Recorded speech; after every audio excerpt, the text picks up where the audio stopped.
as a gymnast, so I was obsessed with gymnastics. Like, it was my thing. A lot of it's because I like have this achiever mentality. So being in an individual sport was like, I can control myself, I control my destiny, all the things. But started doing gymnastics forever. In high school, actually it was 8th grade, my mom was like, you can go to Washington, D.C., or you take cheer classes, because all my friends did like the competitive cheer team at Ohio Cheer Force. And I was like, DC, I'm going to take cheer classes. I coached gymnastics first, and it was honestly a completely different experience. Like, coaching gymnastics, it was boring. The athletes are actually so disciplined, so you kind of just stand there. And so I was like, I think I want to coach cheerleading. And so I started, coaching at this really small gym. And me and my sister did it, and we had no idea what we were doing, like, at all. But we just made it up as we went, and we did all the private lessons, all the classes, all the teams. And then that's kind of how I got my passion for it. And then I moved to a bigger gym, and then cheer athletics came along. But I think, kind of going back to, like, gymnastics is a very white dominated sport, and so is cheerleading. And so I think for me, it's like, as I grew up in it, how do we find ways to make it different and, like, be seen? You have to see people doing things to feel like you can do those things. So as I got older, I'm like, I want to be around people that look like me. I want more people that look like me to be a part of the sport. And how can I lead in that way? So that's kind of what got me to, like, want to move up in, like, even this gym, and want to continue leading that way, and bringing more Black coaches to our program, and implementing different things, which I'm sure we'll talk about later, but implementing different things that align with different cultures. Because it's very different. When I cheered high school, they're like, oh, you're gonna do this hairstyle. I'm like, my hair doesn't do that, you guys. Like, it just doesn't. Like, I'm not standing in the rain at a football game I'm gonna put a hood on, So it's like things like that are culturally different, that people don't understand if they're not around people of different cultures. So I think it was important for me to make sure we vocalize and do stuff like that. So I started doing hip hop, actually, and then it was like a cheer and dance program. So when I saw everyone cheering, I was like, I want to do that. I did start off cheering. I was the only Black girl, but, like, in some way I didn't feel like alone. I kind of just, like, made something out of it. Like, I'm soft spoken, but I'm not really shy. Like, I can make, like, friendships really fast. So when I started cheering, that's how it was for me. And then when I got here, it was like, this is what I'm talking about, like, all these friends coming from. I knew that, like, when I got here, like, I kind of belonged here. And then, so I was here for 5 years, and I, like, grew, like, lifelong friends, like me and Maddie, like, we got really close. Me and Maddie. I went to a gym, and it was a different experience. I was, like, one of the only Black kids at the gym, so it was definitely a weird experience being there, because I felt, like, left out, or, like, different in a way. So when I came to cheer athletics, it was, like, an eye-opener that I am not the only Black flyer or, like, Black cheerleader in the world, and I had so many different Black coaches coming up to me. It just made me feel welcome and like a family as soon as I walked in. So that's what led me back to CA and wanting to coach. I feel like I seen so many coaches, like, teach me how to be a good athlete, and I can take that and do it for my own kids now. I had the luck of being in environments with gyms. I was cheered at many different gyms where there was always a very healthy population of people of color. Some of them were predominantly Black. I was never in a gym or a situation where I was the only Black athlete or a few athletes. So that's why I say I feel like I was a little bit different in that, because I grew up in the cheer industry and environments where there was a lot of us, and we all banded together. We all, helped each other out, did each other's hair, slept over, and went out to eat and dinner. Like, we were this family. I think community, from my perspective, and I'll, like, do the perspective of, like, a coach and, gym owner or whatever. It's interesting that you said you, like, had, like, your group of black friends, and you all, would hang out and do your sleepovers and stuff. And I think early on, as the gym was kind of growing, I would notice, a lot of our black families are like, okay, all of you get together and take a picture. And you guys are probably a part of this.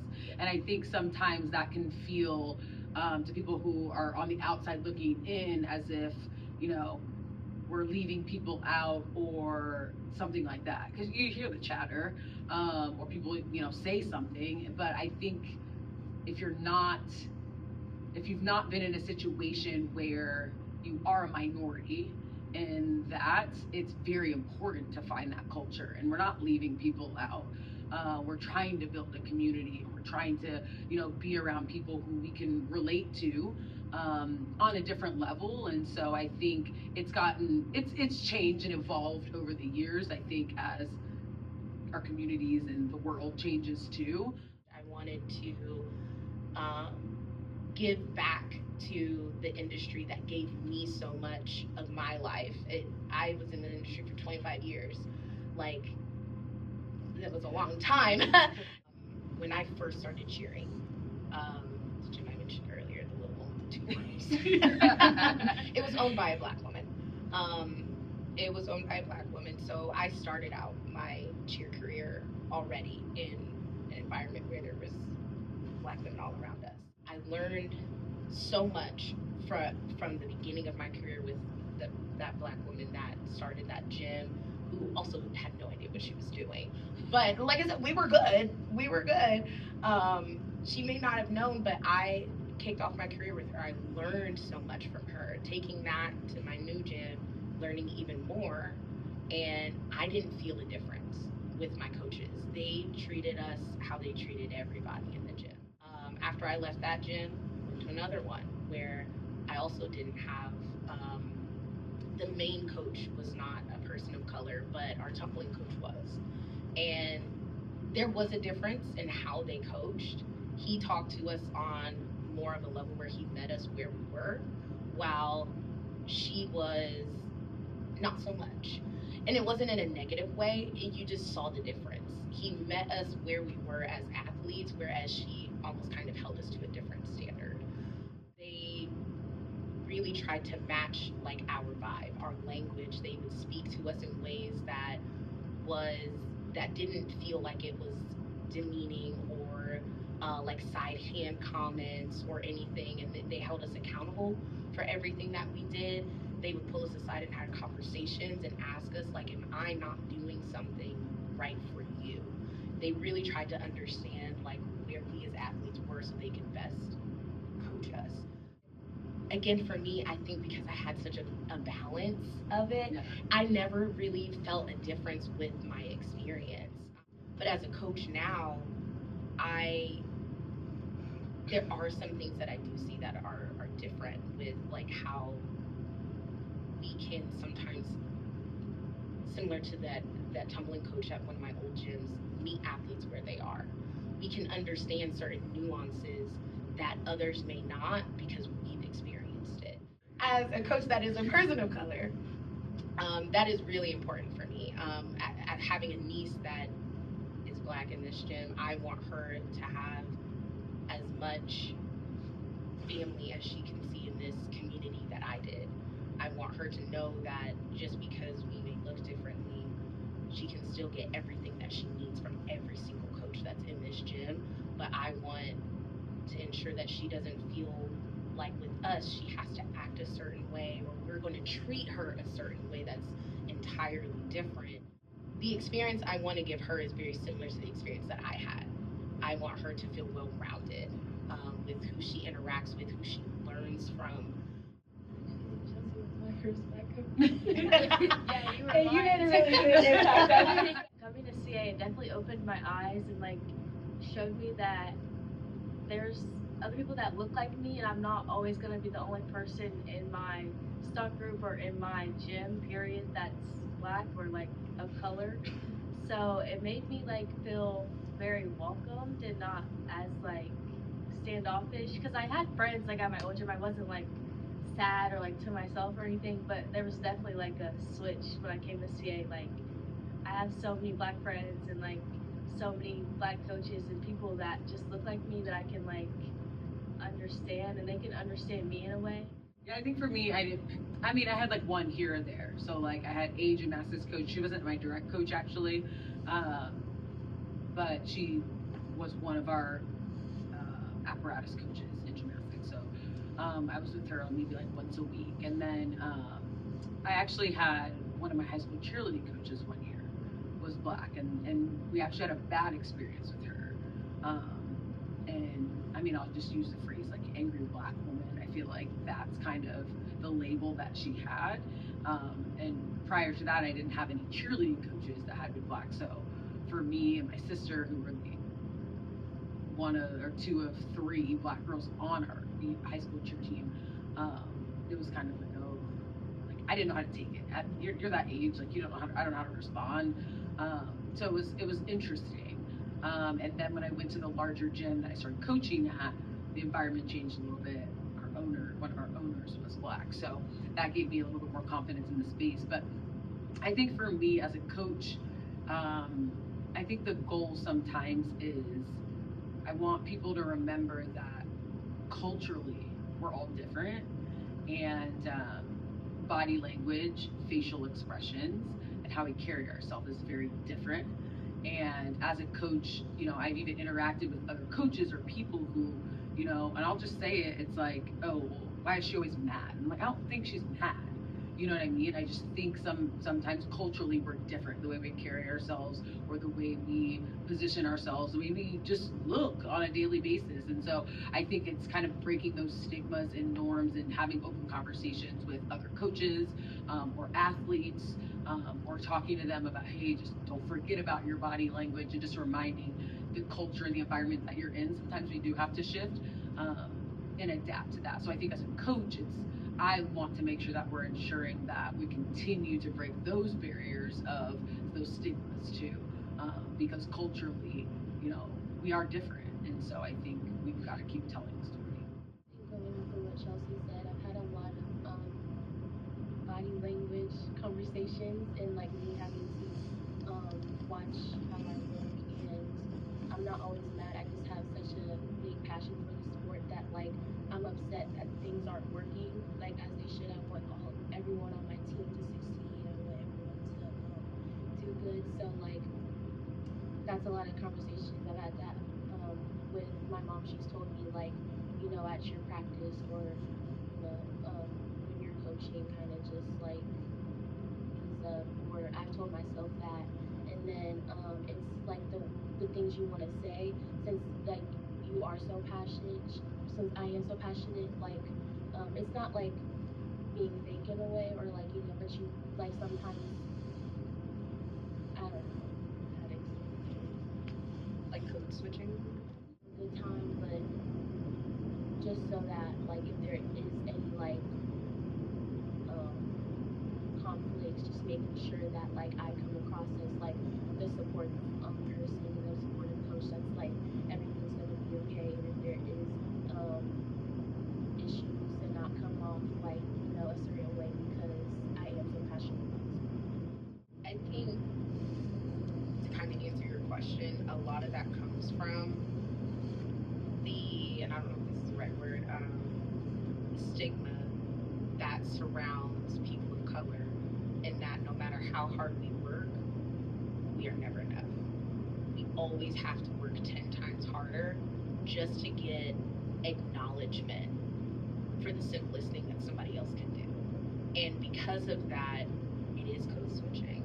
It's code switching. It's knowing when to turn off and to turn on certain aspects of your personality, because you don't want to be perceived as the angry black woman. You don't want to be perceived as aggressive.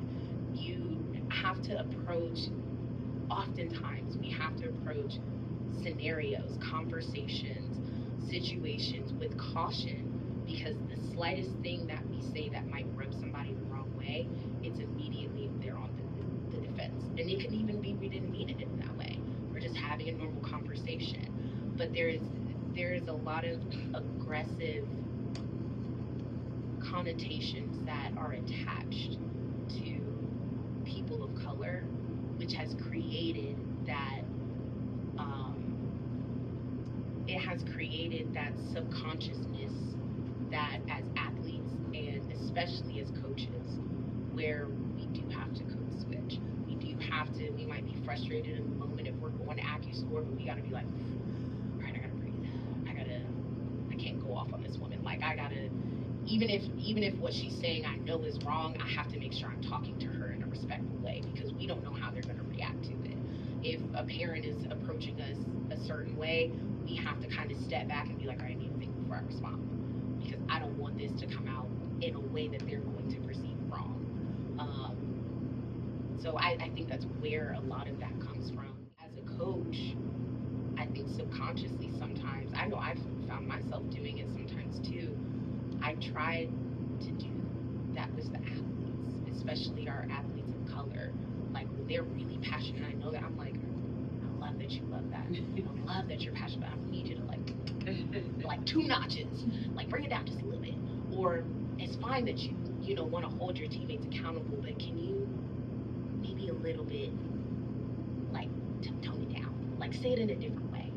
And I hate when I have to do that, but I know that there are situations where I do have to do that, because I want them to be themselves. I want them to show their passion, to look at their teammates and be like, come on, y'all, like we got this. But I also don't want their teammates to be like, that was too much, and I feel like she's like taking it too far. I don't want that for them. So it's helping the athletes, as a coach for me, helping them navigate those types of scenarios while still also trying to allow them to be who they are as people of color. Our personalities are just very, very different, and I think having Black coaches sometimes allows them that freedom and that environment to match with us on levels that they know they may not be able to do with other coaches or other athletes in the gym. Hair, makeup, all of that, like uniforms. I think there's been a shift in the industry in general, and a good shift. I think I will say, like, as a coach, in my opinion and my experience, I don't feel as much of a minority for some reason. Like, I feel like when I talk to my coach friends at other gyms, other CA gyms, or just other gyms in general, I feel related to, whether there's just a lot of minority in cheer, whether it's sexual orientation or skin color or whatever. So I feel, as a coach, gym owner, I don't feel those pressures as much. But I feel like the athletes do or could, for those things. And again, our hair only does certain things. Like, it's not going to do other things. I can't wear it at the top of my head all the time. So I think those are things, even at CA, like, we've tried to adjust and pivot and let people kind of do what they needed to do. You can wear your braids, you can wear your curls, and if we're wearing braids, if we have to go to Florida, probably because we want to swim too, you know what I mean? But we also have to perform, and so it's stuff like that. And it's like, we're not wearing bright pink lipstick. That doesn't go with our skin tone, or certain color red. Like, I mean, we're not picky. We obviously give everyone like a standard of like, hey, pick these colors, but like, also, if something goes better if you have darker skin, then you need to wear something like that. We're not sticklers on that for those reasons. And I just, industry-wide, doesn't really affect us and like the way we do our uniforms, but like, I see people who have like mesh and it's skin tone, and I know that has changed over time because my skin is not that color. So we're going to go darker on that. So I just think as a whole, the industry started to get a little bit more aware because of conversations like this. But I think those are probably challenges because kids, they don't know how to approach that. They're not going to go to some will, but most young kids are not going to, combat their teammates and say, well, I can't do that. They're going to try their absolute best to do it, even if they look crazy doing it, because they want to fit in. So I think it's up to the adults in the room to help make those decisions and easier. I think there's several instances, even at this gym, but like, I'll go back to, we used to talk about this, but like Hades, it was like me, Vic, Jamal. We had a good time. We were super successful. But I think for me, it was really, really cool to see that come to life. So it's like those experiences, I would say even on Athena last year, so silly, but like our middle flyers, they were all the Black girls, right? Like, that's exciting. And I think a couple years ago, maybe like in our fourth or fifth year, I just remember doing a count of how many black kids we had at the gym, and it was a lot. Like it was close to 50, 60, and it was cool to even just count those numbers and just see where we're at with that. So I think just the growth and being proud in that is a really cool thing for me. Even like if there's like 4 or 5 black girls on my little baby team, it makes me feel like so much better about the past or like how cheer used to be, because those little kids are like 5 years old. So I feel like even them seeing other black kids with curly hair, like they can wear their natural hair together, or they don't have to worry about straightening their hair every time competition, stuff like that. I feel like it just makes them feel like more welcome and excited to do cheer, so they can actually have like sisters by them and not feeling like left out in any way. I remember, I think it was our first or second year of CA. One of our half-season prep teams, Azure was on it, Cade was on it. It was Black Cat. Yeah. Black It was House, all black. It was so fun to see. They were all the entire prep team, and it was Yeah. so cute. But some of them are still in the program. Yeah. I so know, yeah. Coach and I, we just get comments with the Beta Baby parents that we carried ourselves in a certain way, and especially dealing with kids that age of 3 to 5 age, that we put out a good routine for them. They look really good, and we got a lot of compliments on, they said that we were cute together, we pray together, and all of that. I feel like we were one. We always we communicated very well. Like we never really had a disagreement. So me and her have a really good relationship, and me and her were on the first team here in CA together. So like I feel like Honestly, people just need to wake up and realize that the world is gonna change and it's not gonna stay the same forever. Like people are gonna evolve. Like we need to evolve as a community and just make everyone feel welcome. Like I feel like you shouldn't judge someone based off of their color, like no matter what the situation is. Even like in the world today, like there's crazy stuff going around and people are still judging people based off their color. So I feel like we need to evolve and just make everyone feel welcome. Everyone is human. We all have like the same kind of thing going on and like trying to achieve the same goal. So just like opening your eyes and like not being so judgmental, if that makes sense. I don't know. I think this fits for generality as well, but I think if they want more diversity and inclusion, I think as a whole, the industry, we really have to start looking at how much things cost. We really do. If you want more people to be involved, we really have to start looking at the cost of things. And are they really realistic, especially in today's society where everything is costing more? You want to involve more people?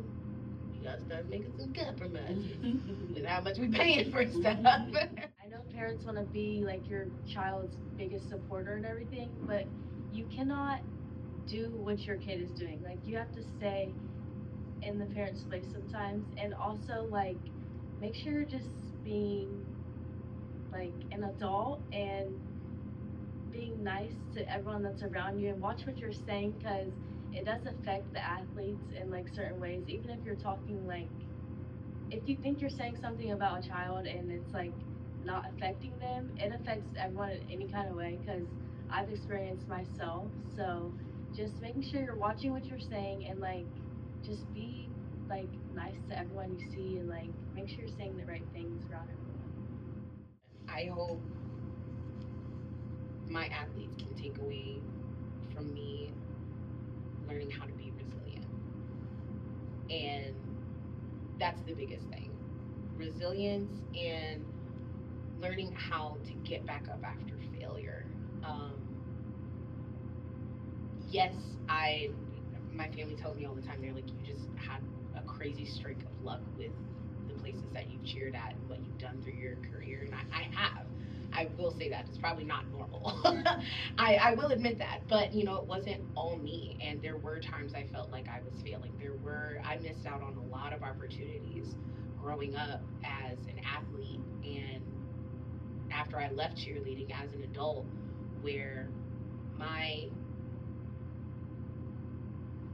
if I failed, I felt like I failed everything.